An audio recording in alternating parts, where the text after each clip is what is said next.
campaign promises they make and not get sucked into that culture of Washington. Number two, people said you're just one of 9 at City Hall. What can one person do?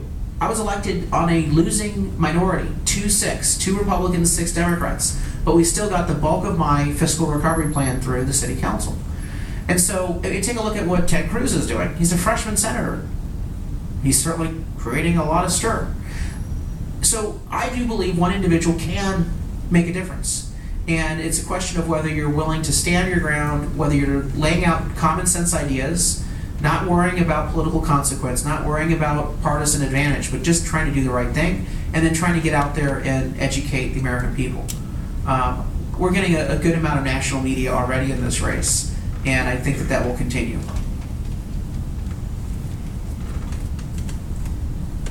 Hi, you mentioned you hope that people don't get sucked in when they get elected to the House, but from my perspective, it seems like with only 2-year terms, and everybody seems to want to get reelected, it seems like they're always running for reelection. If you don't toe the line with your party, it seems like you don't get the good committee meeting, a committee to be on, the office to have. So how do you try to be someone to change things and at the same time get ahead within your party to really make some impact? You know, I've always said good policy makes for good politics. You know, don't worry about the next election. Just do the right thing, and things will work their way out. Stand your ground, vote your gut, vote your conscience, and don't worry about the short-term pressure, because long-term you will always be in a better position. When I went into city government, I think the argument could be made that the person I ended up taking on the most was Jerry Sanders, a member of my own party. Now, Jerry and I are good friends now, and we've worked together on a number of things, but from the outside, people said, boy, you've taken on your own party, members of your own party. I was the first to call for Dick Murphy to resign, 2004. First to call for his resignation. First to start talking about a recall of Dick Murphy, and ultimately he, 2 weeks later, resigned. You know, I have no problem taking on my own party. I've done it time and time again. I wish that you would see more of that in Washington, because the two parties, I think, are out of touch with where the American people are.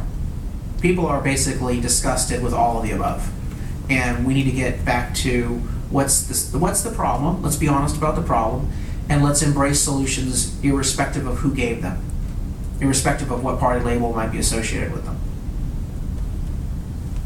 Yes. The Tea Party Not here. the Tea Party junior congressmen are being blamed for sticking to their guns and being the reason nothing is getting done in this current situation. So how would you assess that? Well, I think that are they doing a service, a disservice? I guess I would question, who are we talking about? Because when I read the newspapers, it seems as though people are throwing labels around rather than discussing issues and ideas. For example, my opponent has sent out 32 emails, starting even before I got into this race.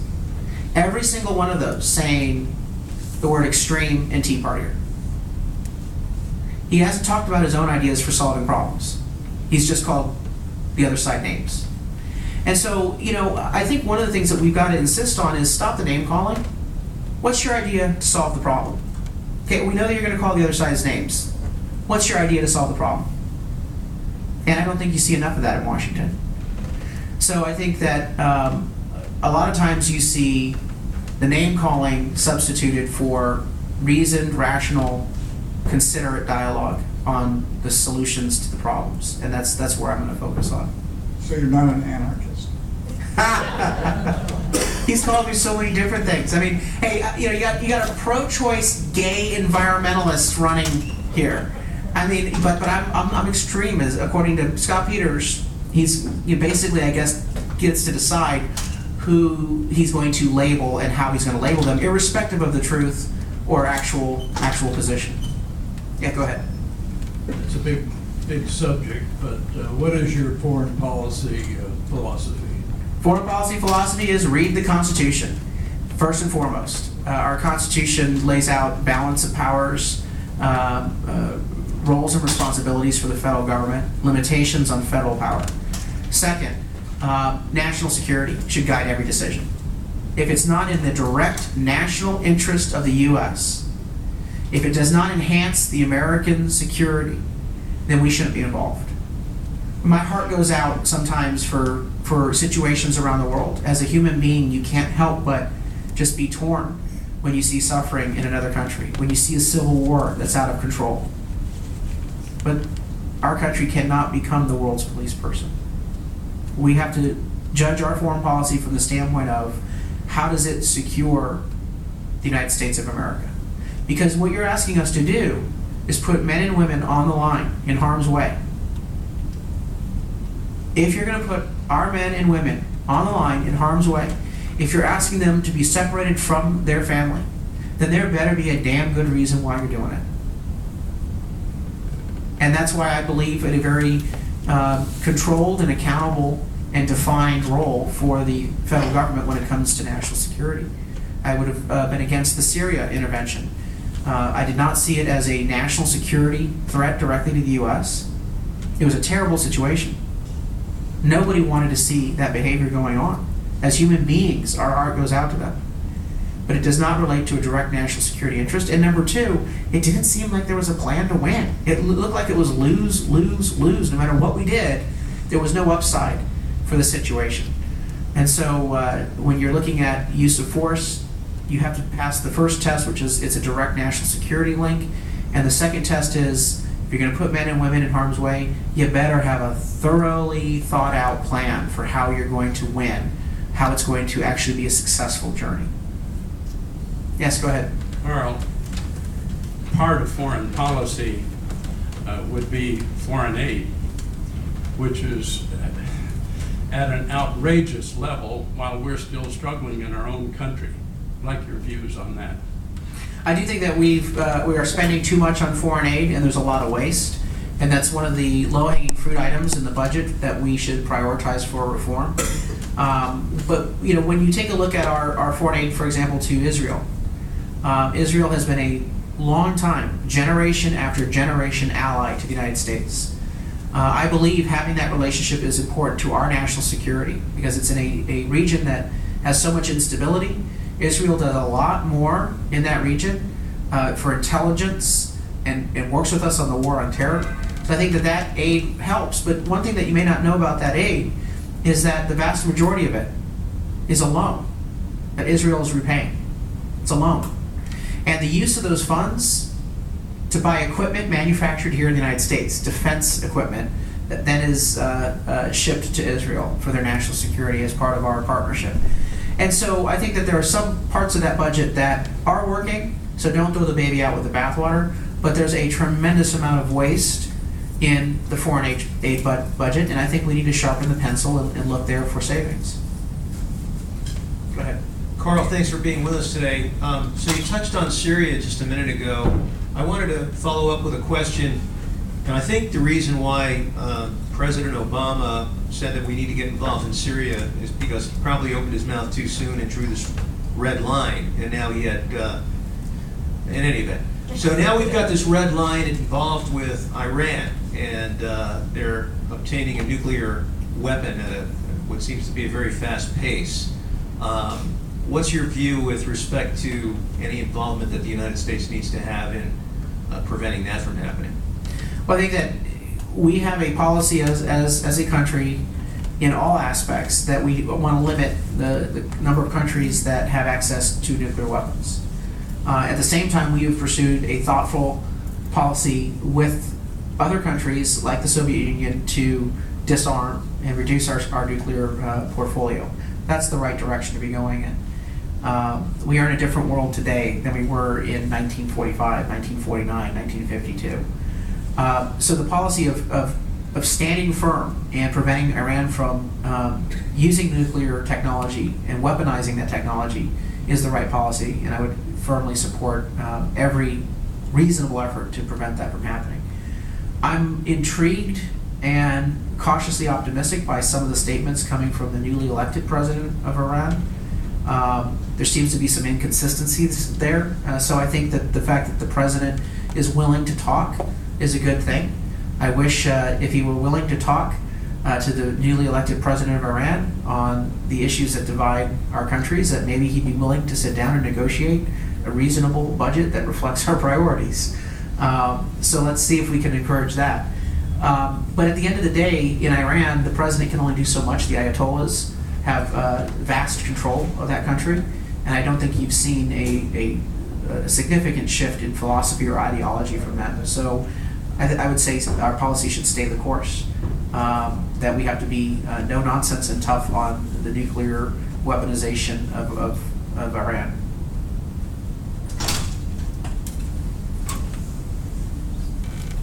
Last questions on the budget, because you know we've solved it. Yeah, go ahead. Which committee in Congress would be the best match? Which committee would I request in Which Congress? committee would be the best match for your talents? You know, I'm looking at it from the standpoint of which committee do we need for serving San Diego the best? And that committee would be Energy and Commerce. And so in my discussions with leadership, I've said very clearly that that is the only committee I'm going to request, and that's the committee that we need for San Diego. And let me explain why. I believe in working as a delegation, working with Juan Vargas, working with Duncan Hunter, working with Darrell Issa and Susan Davis to represent San Diego as a whole. What's good for San Diego? That doesn't have a Democrat or Republican label next to it. What do we do to represent San Diego as a whole? So for example, Juan Vargas got on the Agriculture Committee. That's great. He's the first in decades to get on the Agriculture Committee. Now you might say, well, why in the world would he do that? That's not good for San Diego. And what do we have to do with agriculture? The fifth largest economy in San Diego County? Agriculture. Most people are surprised by that. And in fact, life sciences and agriculture usually swap places year to year depending upon economic activity. So him being on agriculture is key for our delegation. So when there are issues with my farmers in San Pasqual Valley, we actually have farmers in the 52nd district, which is great. I've actually represented them on the city council. When we have issues, I have someone I can go to. As a member of the majority, I think I can help Juan get border infrastructure for the border crossing, which is a regional issue for us. A member of the minority probably is not going to be able to do too much in that area. When it comes to armed services, we've got Duncan Hunter and we've got Susan Davis already on armed services. We probably don't need to have additional voices there because they have done an amazing job representing San Diego. And we've got a delegation approach. What did we lose in 2012? We lost an important committee for life sciences, high tech, biotech, solar energy, which are very important job clusters here in San Diego. We lost the Energy and Commerce Committee, which Brian Bilbray served on. Mary Bono Mack from Palm Springs also served on that committee. And as a result of both of them losing their elections in 2012, do you know that California has no representation in the majority on that committee? California, the entire state, no representation in the majority on that committee.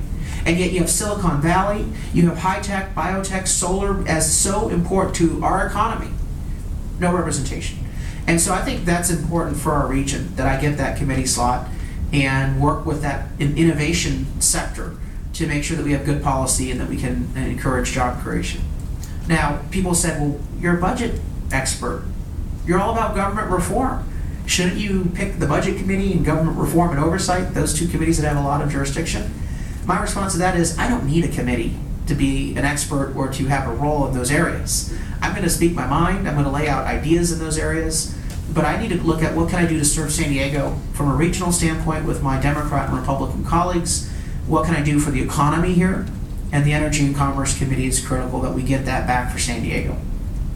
I appreciate your time today. And again, I left you with, I think this is the last time I was here, is, believe. That word is very powerful. Believe that we can get this done. Don't believe the hype of the opposition. We can change the culture of Congress. We can change the budget process to prevent the sort of mess that we just saw last night. That mess is the result of partisan politics. And so what we need to do is we need to reform the process, the budget process itself, to penalize members of Congress when they don't do their job. When you don't pass a budget, and I'm not casting blame on one side or the other, because we've had 17 government shutdowns before this one. So there's a lot of blame on both sides. When it happens, these members of Congress should pay a penalty, and they should forfeit their pay. And that's the heart and soul of the proposal that I laid out yesterday. Thanks so much.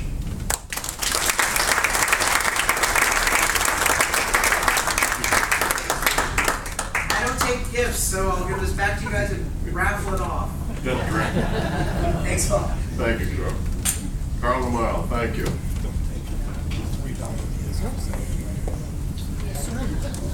Just a few notes of importance here. Now, everybody's had a lot to eat.